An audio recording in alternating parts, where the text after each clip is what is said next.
थोड़ा सा बैंकिंग के बारे में जान लेते हैं। बैंकिंग के बारे में क्या जानना है? Bad bank.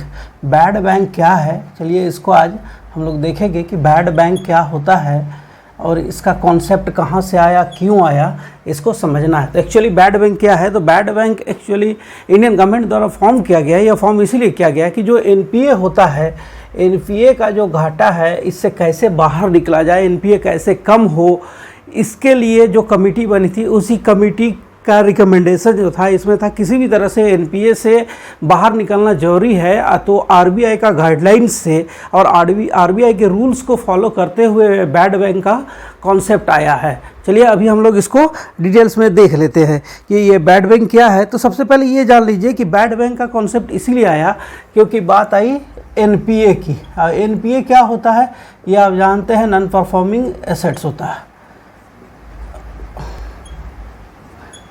Non performing assets ये क्या हो गया? जैसे एकदम बिल्कुल साधारण बैंक, कोई अगर बैंक है, बैंक हो गया, बैंक दे रही है लोन और ये लोन अगर रिकवर नहीं हो रहा है, लोन का रिकवरी नहीं हो रहा है, तो जो बैंक पैसा दी, जो लोन दिए, लोन रिकवरी नहीं हो रहा है, तो क्या होगा कि बैंक का जो पूंजी है जो लोन के रूप में चला गया वो वापस नहीं आया, तो क्या होगा कि उसके लिए एक अकाउंट होता है, उसी अकाउंट को बोला जाता है एनपीए यानी नॉन परफॉर्मिंग एसेट्स।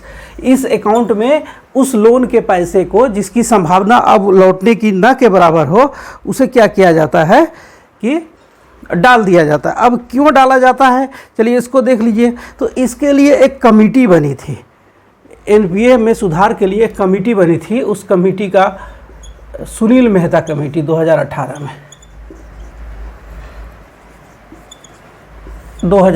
में देखिए इस कमेटी का रिकमेंडेशन क्या था। ये कमेटी का कहना था कि जो एनपीए अकाउंट हो रहा है ना, तो एनपीए अकाउंट कैसा है, किसे एनपीए अकाउंट में माना जाए, तो उसके लिए है कि अगर बैंक लोन दे दी और कोई ऐसा अकाउंट जिसमें लोन दिया गया है उसमें 18 महीने तक किसी भी तरह की कोई गतिविधि नहीं हो। इसका मतलब क्या है कि वो जो अकाउंट है, ये अकाउंट जिसमें लोन दिया गया 18 महीने तक, इसमें क्या है कि जो लोन है उसका ईएमआई ये आ रहा है, अगर ईएमआई नहीं तो कम से कम जो उसका इंटरेस्ट है, इंटरेस्ट वो, या फिर किसी भी तरह का कोई एक्टिविटी होना चाहिए, any activity related to that account जिसमें कि लोन दिया गया है। अब क्या हुआ कि 18 महीने तक अगर नहीं हो एक्टिविटी तो क्या होगा कि कोई एक्टिविटी नहीं है, तब क्या करता है 18 महीने के बाद उस अकाउंट को संदिग्ध, डाउटफुल कर दिया जाता है, डाउटफुल मान दिया जाता है कि अब ये संदिग्ध अकाउंट हो गया, शायद इससे पैसा वापस नहीं आए। अब इसी सुनील मेहता कमेटी की बात कर रहा है। फिर इसमें क्या तीसरा पॉइंट क्या हो जाता है कि जो कोई भी बैंक है, तो बैंक क्या करता है कि कोई भी बैंक अगर अपना एनपीए दिखाए ना, ज़्यादा से ज़्यादा दिखाए, तो उसका रेपुटेशन खराब, उसका रेपो खराब होता है।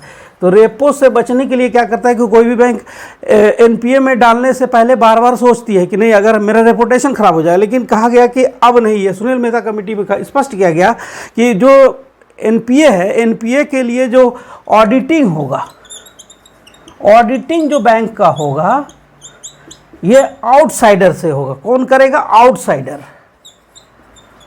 आउटसाइडर ऑडिटिंग करने के बाद क्या करेगा कि वो तय करेगा कि हाँ इसको एनपीए अकाउंट में डालना है या नहीं डालना है।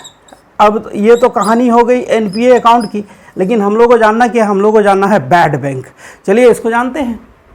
बैड बैंक का ज़रूरत इसीलिए पड़ा क्योंकि जो एनपीए हो रहा है, एनपीए बहुत बड़ी समस्या, और इस एनपीए का निवारण कैसे हो इसके लिए एक नया थ्योरी लाया गया जो आरबीआई के गाइडलाइंस के अकॉर्डिंग टू आरबीआई गाइडलाइन के अनुसार क्या करना है, बैड बैंक बना। कितना? 2, ठीक है, 2 बैड बैंक बना, और इस बैड बैंक का काम क्या है उसको देखना है। तो बैड बैंक का जो काम है, सबसे पहले इसको देखिए, IDRCL और NARCL, ये हो गया इंडियन डेब्ट रेजोल्यूशन कंपनी लिमिटेड, और ये हो गया national assets reconstruction company limited. अब इसके फंक्शन को समझिए। ये दोनों बैड बैंक है जो इंडिया में भी काम कर रही है। कैसे? तो आरबीआई के गाइडलाइन के अकॉर्डिंग, आरबीआई के गाइडलाइन के अनुरूप ये क्या, तो आईडीआरसीएल और एनएआरसीएल दो बैड बैंक काम कर रही है। जी हाँ, बैड बैंक, मैं यही बता रहा था कि इंडिया में बैड बैंक भी है। चलिए आज जान लिए बैड बैंक कौन सा है। तो इसमें क्या है, देखिए कि ये जो बैड बैंक है आईडीआरसीएल एनएआरसीएल, ये क्या करेगी, किसी भी बैंक, कोई भी बैंक है उसका जो एनपीए है, उसका एनपीए है, उस एनपीए को क्या करेगी, जितना भी एनपीए है उसका 15% पेड करके, मान लीजिए कोई बैंक है, चलिए मान लीजिए एसबीआई है, तो एसबीआई के एनपीए को जो है, उसको टोटल एनपीए जितना है उसका 15% एसबीआई को दे दी। इसके बाद क्या की कि वो सारा एनपीए कौन ले लिए, तो ये आईडीआरसीएल और एनएआरसीएल। और आईडीआरसीएल और एनएआरसीएल क्या करेगी कि अब वो लोन जो एनपीए अकाउंट है उसको रिकवरी करने का प्रयास होगा। और कौन प्रयास करेगी, तो एनपीए को रिकवर कौन करेगी, तो यही आईडीआरसीएल और एनएआरसीएल। और जब रिकवरी करने का प्रयास करेगी, इस प्रयास में क्या होगा, वो जो रिकवरी होगा आईडीआरसीएल से और एनएआरसीएल से जो रिकवरी होगा, इस रिकवरी में ऐसा नहीं है कि वो 15% देकर ही किसी बैंक का वो सारा एनपीए ले ली और फिर वो रिकवरी हो गया। तो रिकवरी होने के बाद जो 15% के बाद जो अमाउंट वो रिकवरी करेगी, वो क्या करेगी, आईडीआरसीएल और एनएआरसीएल फिर उसी बैंक को, मान लीजिए जैसे एसबीआई का एग्जांपल दिया था मैंने, उसी बैंक को दे देगी आफ्टर रिकवरी। लेकिन किस रूप में, सिक्योरिटीज़ के रूप में। सिक्योरिटीज मतलब वो पूंजी कैपिटल नहीं हुआ, वो उस बैंक का सिक्योरिटी के रूप में जमा रहेगा। तो इस तरह क्या हुआ कि जो एनपीए किसी बैंक का था, वो एनपीए वो रिकवर नहीं, कारण क्या है कि बैंक जो है ना एनपीए रिकवर करने का एक्सपर्ट नहीं हो सकता, क्योंकि बैंकर्स को ये ट्रेनिंग नहीं दिया जाता है कि वो लोन कैसे रिकवर करे। तो वो एफिशिएंसी उसमें नहीं हो सकती है ना इस काम के लिए, बिकॉज दे आर बैंकर्स, वो बैंकिंग का काम कर रहे हैं। लेकिन आईडीआरसीएल और एनएआरसीएल ये स्पेशलाइज हो गया, किस लिए कि इसका काम ही है क्या करना, तो एनपीए को रिकवर करना। अब एनपीए की रिकवरी कैसे, तो प्रॉपर जो आरबीआई का गाइडलाइन है, अकॉर्डिंग टू आरबीआई गाइडलाइन। ऐसा नहीं है जो कि किसी भी तरीके से, जैसे आजकल देख रहे हैं ना लोन का जो ऑनलाइन लोन जो दिया जा रहा है और उसका जो रिकवरी का तरीका है काफ़ी डेंजरस, इसके कारण सुसाइडल केस सब बहुत सारा आ रहा है। तो और ऐसे भी प्राइवेट बैंक्स जो है ऑनलाइन की जो लोन की रिकवरी करती है वे बिल्कुल साइंटिफिक नहीं होता है, अकॉर्डिंग टू रूल नहीं होता है। वो दबाव बनाकर किसी भी तरह से अपने लोन का रिकवरी करना चाहती है, लेकिन जो नेशनलाइज बैंक है वो ऐसा नहीं कर सकती और ना ही करती है, क्योंकि आरबीआई का जो गाइडलाइन है वो ऐसा अलाउ नहीं करती है। ऐसे अलाउ तो वो किसी प्राइवेट बैंक या फिर ऑनलाइन बैंकिंग को भी नहीं करती है, लेकिन नेशनलाइज बैंक इस रूल को बिल्कुल फॉलो करती है, इसीलिए इसका एनपीए बढ़ता जाता है। और एनपीए की रिकवरी के लिए दो बैड बैंक बना है, आईडीआरसीएल और एनएआरसीएल। आप देख लीजिए, इंडियन डेप्ट रेजोल्यूशन कंपनी लिमिटेड और NARCL national assets reconstruction company limited, ये दोनों बैड बैंक है, इंडिया का बैड बैंक हो गया। और अब क्या है कि जो ये एनपीए रिकवरी करेगी तो इसका तरीका जो होगा ना, ये तरीका प्रोफेशनल वाला होगा, प्रोफेशनलिज्म होगा इसके अप्रोच में। जैसे कि कोई कंपनी, अगर मान लीजिए कंपनी ए है,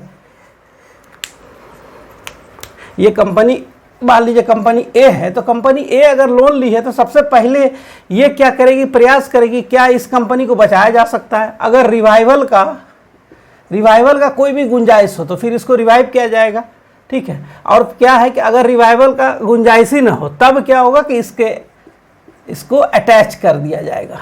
देखिए तो यार पहले रिवाइवल का प्रयास किया, अगर कंपनी किसी तरह सपोर्ट से बच जाए तो फिर उसका पूरा का पैसा जो एनपीए में चला गया वो वापस आ सकता है बैंक के पास, बैड बैंक के पास।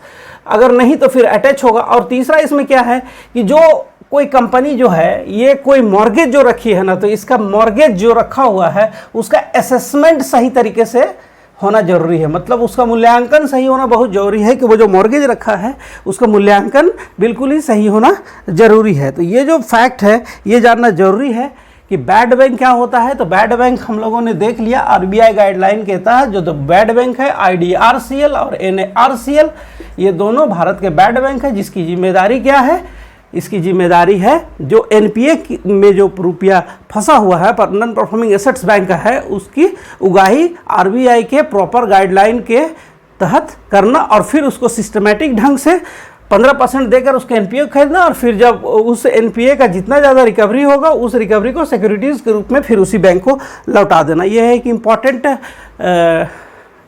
टॉपिक है जो जान लेना चाहिए, बैंकिंग सेक्टर से जुड़ा हुआ।